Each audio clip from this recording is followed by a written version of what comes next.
Hello friends, जय हिंद। मैं सुभाष शर्मा आपका स्वागत करता हूं द नीलांचल क्लासेस पर।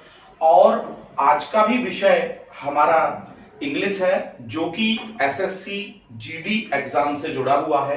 तो जो हमने आपको पिछली कक्षा दी एरर फाइंडिंग से जुड़ी हुई, आज हम उससे अगली कक्षा लेकर के आपके सामने उपस्थित हैं। तो चलिए हम शुरू करते हैं आज की कक्षा।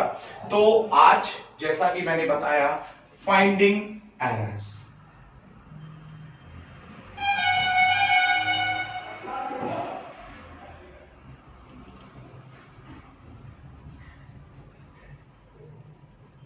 आज जो हम आपको बताने जा रहे हैं वो फाइंडिंग एरर्स की जो आपकी नेक्स्ट कक्षा है उस पर हम चर्चा कर रहे हैं। तो चलिए हम पहले आपके जो क्वेश्चन है, जो सेंटेंस है, जो एरर पार्ट है उसमें उसे ढूंढने की कोशिश करते हैं। तो देखिए फर्स्ट दिया है, Kunal told me that he was slim than Harish. तो देखिए यहां उन्होंने बताया कि Kunal told me that he was slim. देखिए यहां दिया है he was slim than Harish, ये यहां पर दिया है। तो कुणाल ने मुझको बताया कि वह हरीश की अपेक्षा ज्यादा स्लिम है। तो देखिए आप यहां पर देखिए कि जब देन आ गया है, दो में तुलना हो रही है, तो श्योर है कि हमें यहां पर क्या लाना है, कंपैरेटिव डिग्री लानी है। तो यहां पर स्लिम का क्या हो जाएगा, स्लिमर हो जाएगा। तो यहां पर जो आपकी एरर है वो जो आपका बी पोर्शन है, तो बी पोर्शन में आपकी एरर बनती है कि आपको स्लिम के स्थान पर क्या लाना होगा, स्लिमर लाना होगा। क्योंकि आपको बताया गया है कि जब हम कंपैरेटिव डिग्री का इस्तेमाल करते हैं तो उसके बाद हम देन या टू का प्रयोग करते हैं। तो चलिए हम नेक्स्ट आपके एरर की ओर बढ़ते हैं। रवि टोल्ड अर्जुन, देखिए यहां दिया है रवि टोल्ड अर्जुन, इस पोर्शन में कोई कमी नहीं है। That the jury was divided in its opinion. तो देखिए यहां पर दिया है, मैं आपको बताऊं, द ज्यूरी वाज डिवाइडेड। अब यहां से आगे देखिए, इन इट्स ओपिनियन, ठीक है। अब जरा यहां पर ध्यान दीजिएगा कि जब डिवाइडेड दिया, तो जब jury was divided in its opinion कहा है उसने, तो जरा यहां पर देखिएगा कि उसने बड़ा आसान सी बात कही कि द ज्यूरी वाज डिवाइडेड। देखिए पहले ये देखना है कि ये ज्यूरी क्या है। देखिए ज्यूरी जो है यहां पर ये कलेक्टिव नाउन है। कौन सी नाउन है, कलेक्टिव नाउन है। और देखिए आपको नियम बताया गया कि जब कोई कलेक्टिव नाउन अपना यूनिटी शो करती है तो वो सिंगुलर में यूज की जाती है, और जब वो अपना यूनिटी शो नहीं करती है तो जो हेल्पिंग वर्ब और पजेसिव है वो कैसा हो जाता है, वो सब प्लूरल हो जाता है। तो इसलिए यहां पर आपको इस्तेमाल करना होगा the jury were divided in their opinion, की जो ज्यूरी है वो अपनी ओपिनियन यानी कि राय में बटी हुई थी। तो जो आपका यहां पर सी ऑप्शन है उसमें वॉच के स्थान पर वर और इट्स के स्थान पर देयर करना होगा। तो यहां पर जो आपका नंबर 2 जो वाक्य दिया है उसमें सी ऑप्शन आपका सही है। चलिए हम नेक्स्ट की ओर बढ़ते हैं, और नंबर 3 जो आपका सेंटेंस स्क्रीन पर दिखाई दे रहा है, झटपट से आप उसे पढ़िए और उसका जवाब दीजिए। Ravi was prevented from jump. तो Ravi was prevented from jump, from jump दिया है, रवि को रोका गया। और किससे रोका गया, कूदने से रोका गया। देखिए यहां पर जो फ्रॉम है ये क्या है, एक प्रीपोजिशन दिया गया है। और देखिए जो यहां पर प्रीपोजिशन दिया है तो आपको पता होगा कि प्रीपोजिशन के बाद यदि हम वर्ब लाते हैं तो उसमें क्या लगा देते हैं, आईएनजी लगा देते हैं। तो श्योर है कि आपको फ्रॉम के बाद जो ये जंप दिया है इसको क्या कर देना होगा, जंपिंग कर देना होगा। तो इस प्रकार से जो आपका ऑप्शन सी है उसमें यहां पर एरर है। चलिए हम नंबर 4 को देखते हैं, और यहां लिखा है दे राइड इन अ बाईसाइकिल। तो दे राइड इन अ बाईसाइकिल यहां पर दिया है। तो जरा देखिएगा, इन और यहां पर दिया बाईसाइकिल। अब उन्होंने जो राइड किया वो किस में किया, बाईसाइकिल में किया। देखिए हम इसको इस तरीके से देखें कि जब हम ऐसे देखें और इसको हम एक साइकिल मान लें, तो उन्होंने यहां पर जब राइड किया है देने, तो श्योर है कि वो साइकिल के ऊपर बैठे हुए थे। जो श्योर है कि टचिंग कंडीशन है, अंदर नहीं थे वो उसके, इसलिए हम यहां पर क्या लेकर के आएंगे, इनके स्थान पर हमको यहां पर करना होगा ऑन। और यहां पर जो आपका ऑप्शन जाएगा वो जो बी ऑप्शन है यहां पर, इनके स्थान पर क्या हो जाएगा, ऑन यहां पर हो जाएगा। ठीक है, चलिए हम नंबर 5 को देख लेते हैं। और नंबर 5 कहता है I have been teaching you since 20 minutes. उसने बोला है I have been teaching you since 20 minutes. जरा ध्यान दीजिएगा, I have been teaching you, present perfect continuous की हम बात कर रहे हैं। I have been teaching you since 20 minutes. पहले तो आप ये देखिएगा सिंस, और उसने दिया 20 मिनट्स, तो श्योर है कि एरर तो यही है। क्यों है?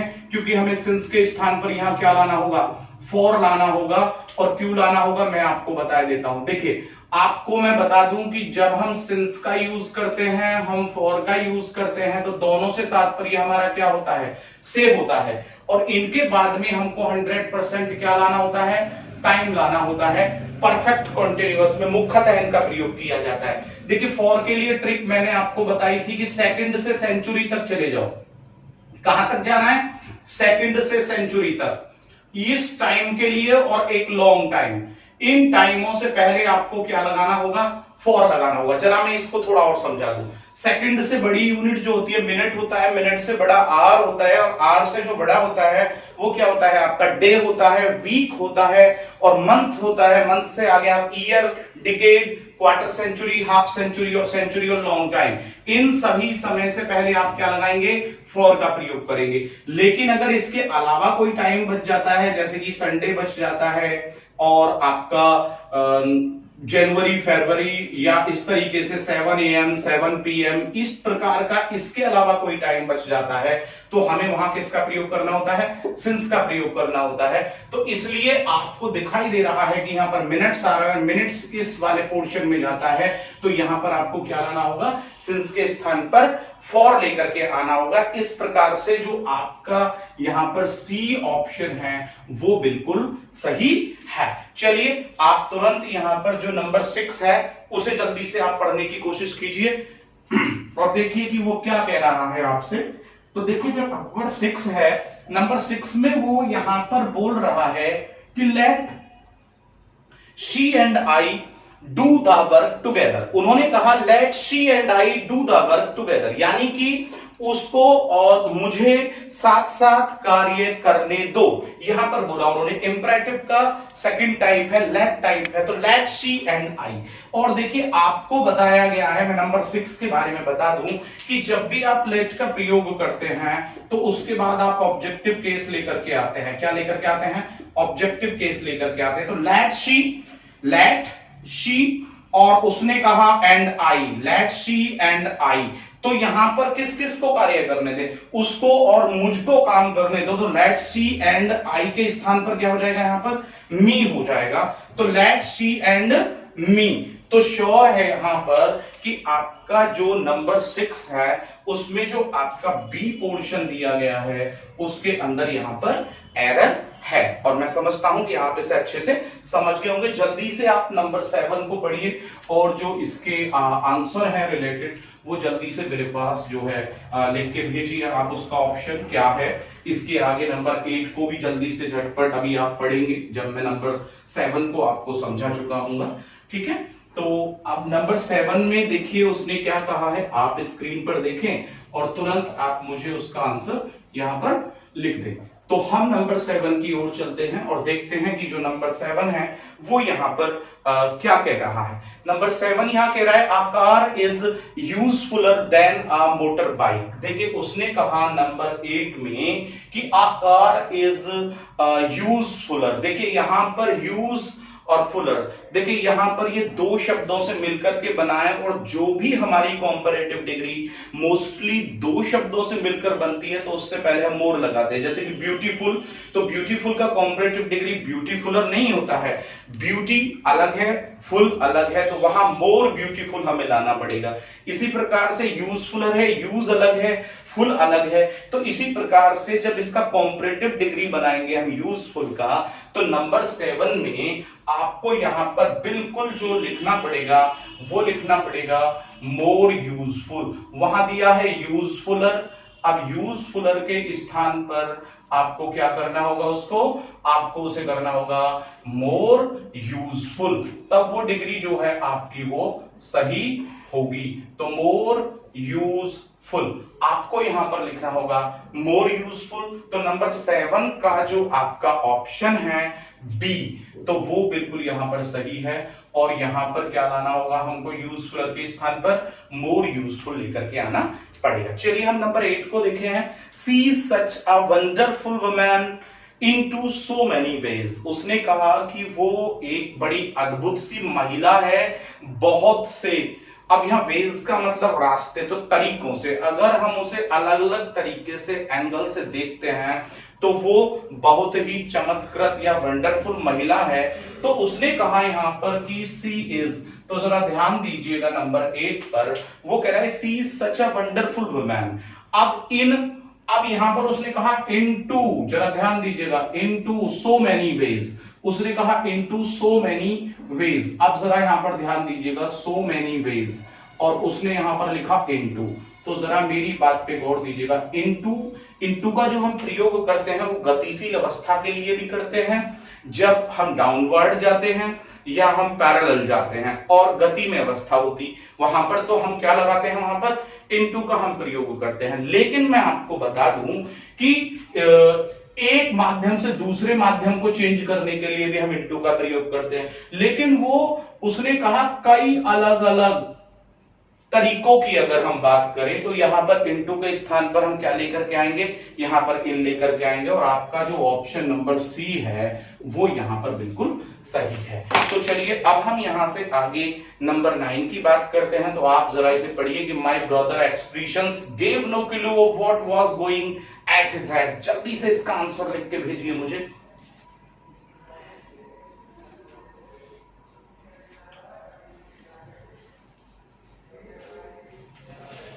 हाँ, तो उसने यहां पर कहा है कि my brother expressions give no clue, मेरा जो भाई है उसके जो एक्सप्रेशंस हैं उन्होंने कोई क्लू नहीं दिया, कोई संकेत नहीं दिया कि उसके दिमाग में, उसके सर में क्या चल रहा है। तो जरा यहां पर देखिएगा, यहां पर दिया है एट हिज हेड।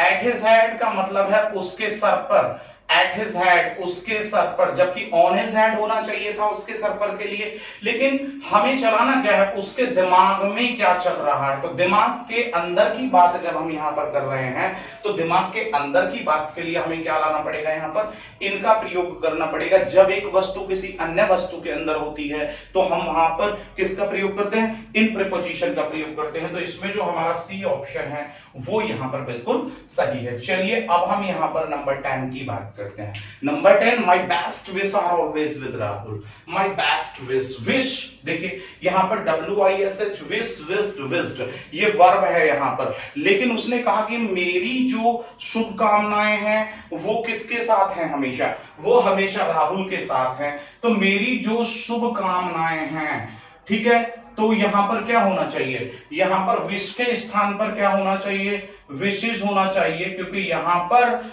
हमने एक नाउन का प्रयोग किया है, ना कि एक वर्ब का प्रयोग किया है।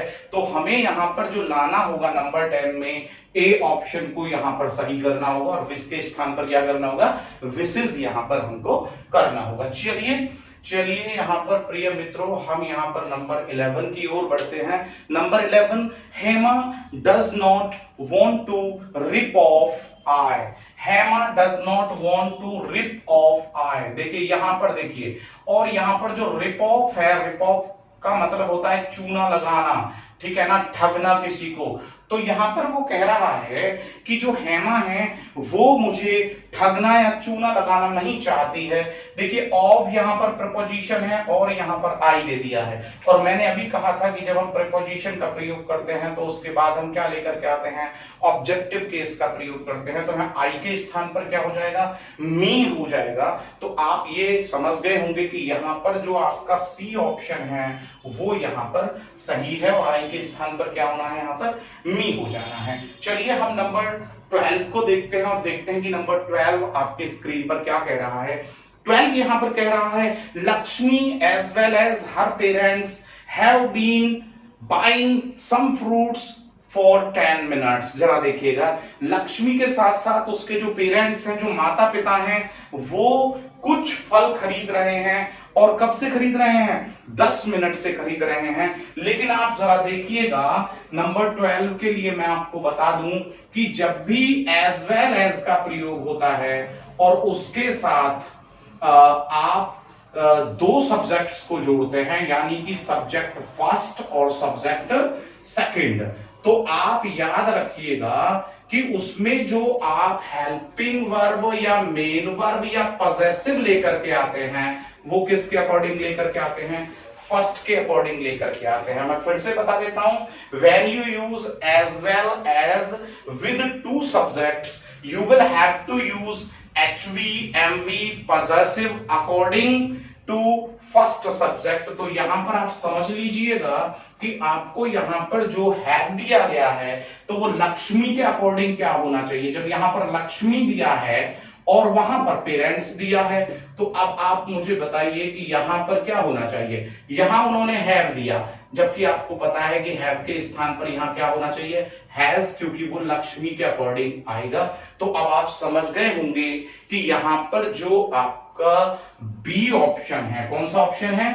बी ऑप्शन है, वो बिल्कुल सही है। और आपको यहां पर हैव के स्थान पर क्या करना होगा? हैज करना होगा। तो जल्दी से आप फटाफट नंबर 13 सेंटेंस को पढ़िए और उसमें से फाइंड आउट कीजिए कि what part has an error, and now I am going to tell you about it. Okay ना?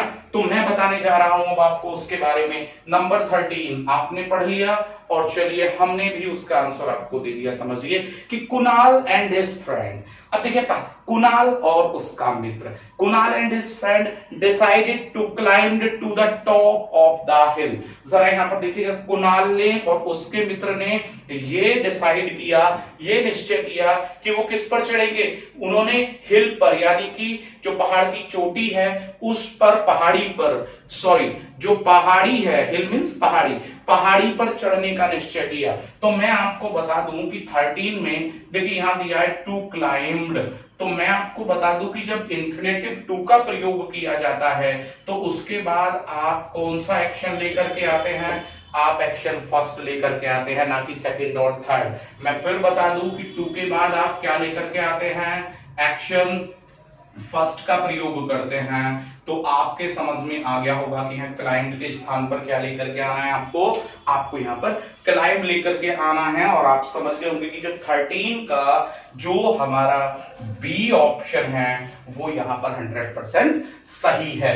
जल्दी से आप नंबर 14 को पढ़िए और उसके जो एरर वाला जो ऑप्शन है वो मुझे लिख करके भेज दीजिए फटाफट। हाँ, मैं देख रहा हूं कि कुछ लोग लिख करके भेज भी रहे हैं, तो जल्दी से भेजिए, देखते हैं उसे भी।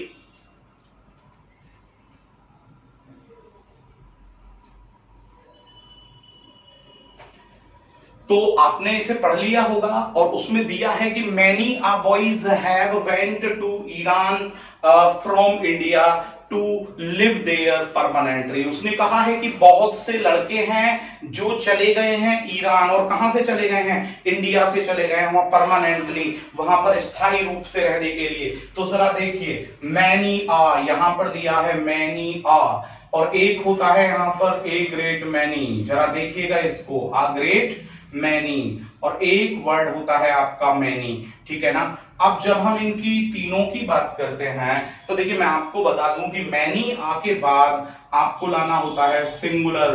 सिंगुलर क्या? Singular noun. और HV MV भी कैसी होनी चाहिए? वो भी सिंगुलर होनी चाहिए। ओके, तो ये आपके समझ में आया कि मैनी आ के बाद सब कुछ सिंगुलर होता है। लेकिन अगर हम इन दोनों की बात करते हैं तो श्योर है कि प्लूरल नाउन और जो HV और MV है वो भी कैसी होनी चाहिए? प्लूरल होनी चाहिए।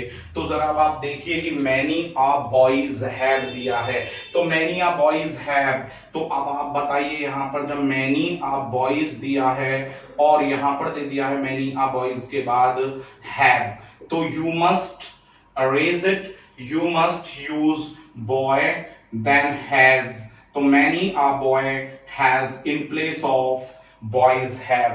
तो यहां पर आप समझ गए होंगे कि जो आपका ऑप्शन ए है वो यहां पर बिल्कुल सही है, यानी कि नंबर 14 का जो आपका ऑप्शन ए है वो बिल्कुल सही है।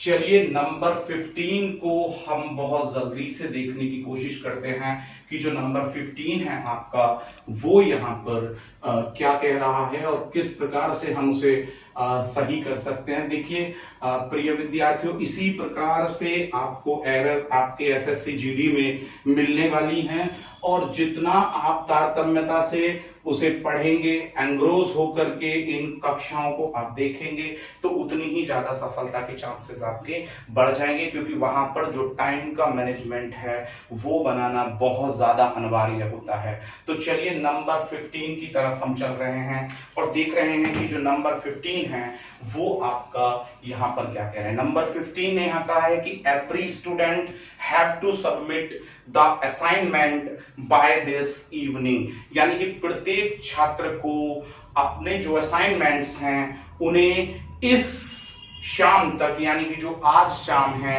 उस शाम तक उन्हें सबमिट करना ही है। तो अब जरा देखिए एवरी स्टूडेंट, ये हमने पहली कक्षा में भी इस प्रकार के जो आपके सेंटेंसेस हैं उन्हें हम लेकर के आए थे और आज फिर उसी तरीके का यहाँ पर एक सेंटेंस है नंबर 15 के रूप में, और उसने कहा कि एवरी स्टूडेंट हैव टू।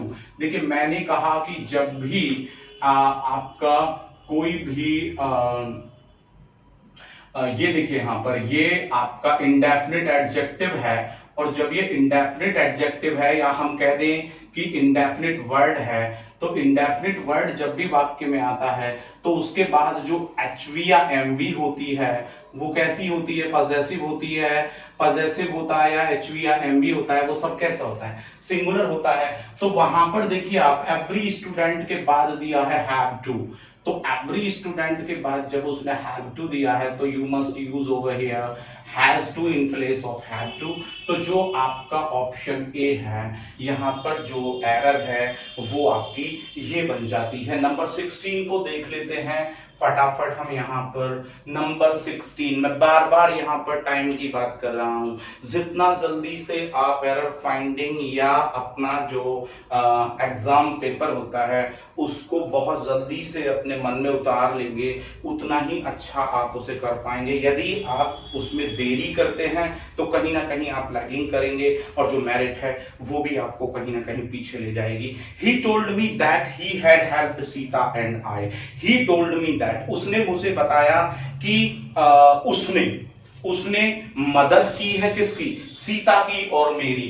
तो उसने ही हेल्प्ड, देखिए जरा he had helped me, he had helped. अब किसकी हेल्प की, सीता एंड आई। जरा ध्यान दीजिएगा Sita and I, Sita and I, मैं यहां लिख देता हूं सीता एंड आई। जरा समझिए कि उसने मदद की, तो देखिए यहां पर जो ही है वो तो सब्जेक्ट है, श्योर है ना कि ही हमारा यहाँ पर सब्जेक्ट है, और जो सीता और मैं हैं इन दोनों की अगर हम बात करें तो ये ऑब्जेक्ट बनते हैं हमारे, और जब ऑब्जेक्ट बनते हैं तो आई के स्थान पर ऑब्जेक्ट क्या होना चाहिए, मी होना चाहिए। अगर हम यहाँ पर बात करें कि किसकी मदद की, तो किसकी मदद के लिए आई नहीं हो सकता, क्योंकि आई को जब हम फाइंड आउट करेंगे तो वो सब्जेक्ट के रूप में यहाँ पर निकल करके आता है, और आई का जो ऑब्जेक्ट होता है वो क्या होता है, मी होता है। तो मैं समझता हूं कि आप नंबर 16 को भी अच्छे से यहाँ समझ गए होंगे, और नंबर 16 में जो आपका सी ऑप्शन है वो बिल्कुल सही है।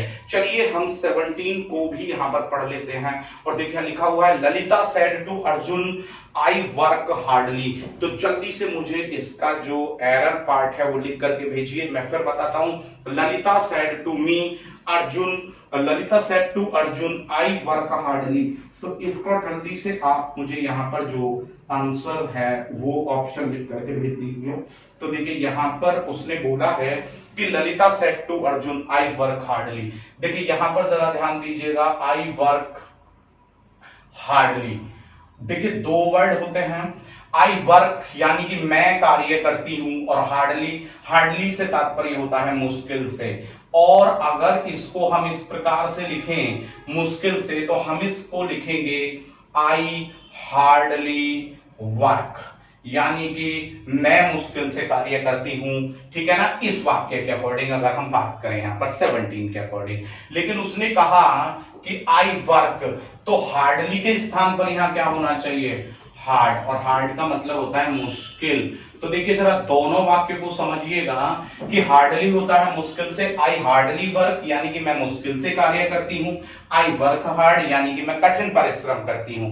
तो यहां पर वाक्य ये कह रहा है कि ललिता ने अर्जुन से कहा कि मैं कठिन परिश्रम करती हूं।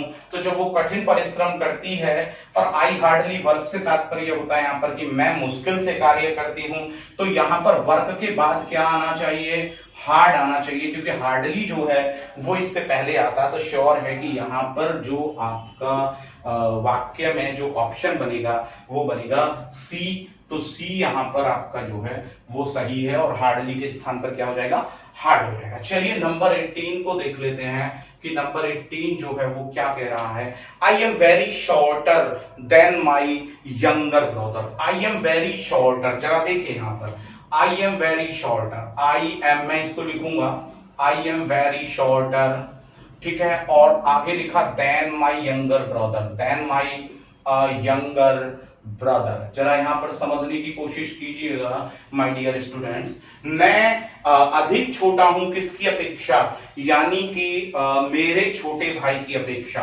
तो देखिए मैं आपको बता दूं कि जब हम वेरी की बात करते हैं तो उसके बाद पॉजिटिव डिग्री आती है, और जब हम मच की बात करते हैं तो उसके बाद कॉम्परेटिव डिग्री आती है, ठीक है।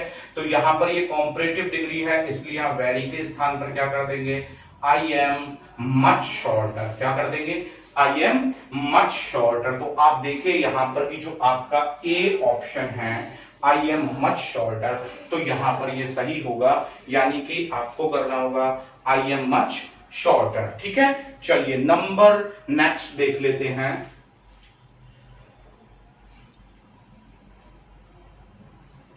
नंबर नेक्स्ट यहां पर कहता है जो 19 है, 19 ने कहा सी डिड नॉट स्टॉप, वह नहीं रुकी, because Rahul went out before she arrived. जरा यहां पर देखिएगा, वह नहीं रुकी क्योंकि राहुल चला गया था उसके आने से पहले, उसके पहुंचने से पहले राहुल चला गया था। वह नहीं रुकी क्योंकि राहुल उसके आने से पहले ही चला गया था। तो जरा ध्यान दीजिएगा, वह नहीं रुकी। अब यहां पर जब हमने देखा वह नहीं रुकी पास्ट इंडेफिनिट है, राहुल उसके आने से पहले ही चला गया था, राहुल उसके पहुंचने से पहले ही चला गया था। पास्ट परफेक्ट का कॉम्बाइंड यहां पर ये सेंटेंस है। तो जरा देखिए इसमें, तो मैंने आपको बताया था, मैं फिर से बता देता हूं नंबर 19 के लिए, और मैंने ये ट्रिक आपको दी थी बहुत पहले, मैं फिर से आपको ये ट्रिक दे देता हूं। देखिए नंबर 19, देखिए अगर पास्ट परफेक्ट कॉम्बाइंड है और उसमें बिफोर आ जाए, तो बिफोर से पहले वाला जो वाक्य होगा वो क्या बनेगा, वो पास्ट परफेक्ट में बनेगा, राइट है, और जो बाद वाला होगा वो किस में बनेगा, पास्ट इंडेफिनिट में। लेकिन यदि उसमें आफ्टर आ जाता है यानी बाद में आ जाता है, तो जो बाद में होने वाला कार्य है वो पहले बनता है, और बाद में होने वाला कार्य किस में बनता है, पास्ट इंडेफिनिट में, और फिर बाद में क्या बचेगा, पास्ट परफेक्ट बचेगा। मैं आपको फिर से समझा देता हूं इसको थोड़ा सा। मैंने कहा कि यदि पास्ट परफेक्ट का कॉम्बाइंड हमारा टाइप होता है, कोई सेंटेंस दिया होता है और वो एरर के रूप में हमारे सामने आता है, तो उसमें दो बातें आएंगी, या तो बिफोर का प्रयोग होगा और या आफ्टर का प्रयोग होगा। लेकिन मैं आपको बता दूं कि यदि बिफोर का प्रयोग होता है तो पहले होने वाला कार्य, बिफोर का प्रयोग होता है तो मैं बता रहा हूं कि पहले होने वाला कार्य किसमें बनता है, पास्ट परफेक्ट में, तो बाद में होने वाला कार्य पास्ट इंडेफिनिट। लेकिन यदि बाद आ जाता है तो बाद में होने वाला कार्य, अभी मैंने बताया था पास्ट इंडेफिनिट में बनता है, और पहले होने वाला यहां पर बाद में आ जाता है। तो अब जरा 19 को आप देखिए, यहां पर कह रहा है राहुल वेंट आउट बिफोर। देखिए यहां पर देखिएगा, Rahul went out before, Rahul went out, देखिए यहां बिफोर आ गया है, और यहां कहा शी अराइव्ड, और देखिए यहां सी अराइव्ड। तो अब जरा देखिए ऊपर जो मैंने स्ट्रक्चर लिखा एज विंकिंग, पलक दबाने के बराबर आसान हो गया है। तो बिफोर से पहले किस में बनना चाहिए था, पास्ट परफेक्ट में, तो पास्ट परफेक्ट में करेंगे तो क्या लाएंगे, हैड, और वेंट का क्या थर्ड एक्शन हो जाएगा, गॉन। तो यहां पर वेंट को हटा के हमें क्या करना होगा, क्योंकि बाद में तो पास्ट इंडेफिनिट है। तो यहां कहा कि Rahul had gone before she arrived. तो यहां पर हमने देखा कि 19 में जो आपका बी ऑप्शन है वो बिल्कुल सही है, और वहां पर हमें क्या लाना होगा, had gone in place of went लाना होगा। चलिए हम 20 को देखते हैं। मैं समझता हूं कि आप इस कक्षा को बहुत ही अच्छे तरीके से देख रहे हैं, मन से देख रहे हैं, और ये आपको हेल्पफुल भी होने वाली है। आप जितनी तारतम्यता से कक्षा को देखेंगे उतनी तारतम्यता से जो आपके स्ट्रक्चर्स हैं उन पर आपकी गिरफ्त जो है वो बढ़ती चली जाएगी। तो चलिए 19 के बाद आप 20 को जल्दी से पढ़िए और देखिए क्या कहता है 20 आपका।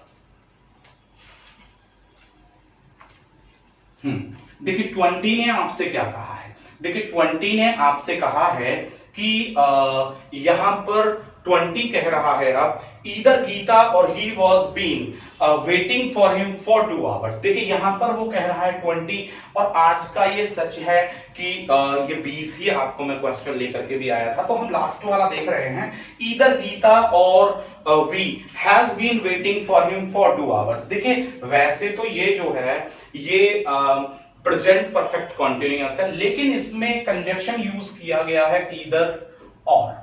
अब देखिए ईदर और का जब हम प्रयोग करते हैं तो जो एचवी और एमवी का प्रयोग होता है या पॉजेसिव का प्रयोग होता है वो किसके अकॉर्डिंग होता है, according to second subject, according to second subject हम यहां पर करते हैं। तो अब जरा देखिए यहां कहा ईदर गीता और वी, यहां पर तो दे दिया गीता और यहां दे दिया वी, और देखिए उसने आगे दे दिया है हैज बीन। तो जब यहां पर उसने हैज किया है तो अब आप सेकंड के अकॉर्डिंग बताइए कि यहां पर जो वी है वो क्या है आपका, वो तो यहां पर वी सेकंड है तो प्लूरल है, तो हैज के स्थान पर आप क्या कर देंगे, यहां पर हैव कर देंगे। तो श्योर है कि आप समझ गए होंगे कि इसका जो बी पोर्शन है उसमें यहां पर एरर है। तो मैं समझता हूं प्रिय विद्यार्थियों कि आपने इस कक्षा को, जिसमें मैंने एरर फाइंडिंग बताया कि हम कैसे आसानी से कर सकते हैं और जीडी लेवल पर मैंने बताने की कोशिश की है, तो बड़े आसानी से इन्हें समझ गए होंगे। तो कक्षा को बिल्कुल आप कंटिन्यू देखते रहिए। मैं जल्दी ही आपके सामने एक नई कक्षा लेकर के उपस्थित होऊंगा। यदि ये कक्षा आपको पसंद आई है तो इस पर लाइक, शेयर और कमेंट करना ना भूलिए ताकि हमें जोश मिलता रहे। Thank you, bye bye.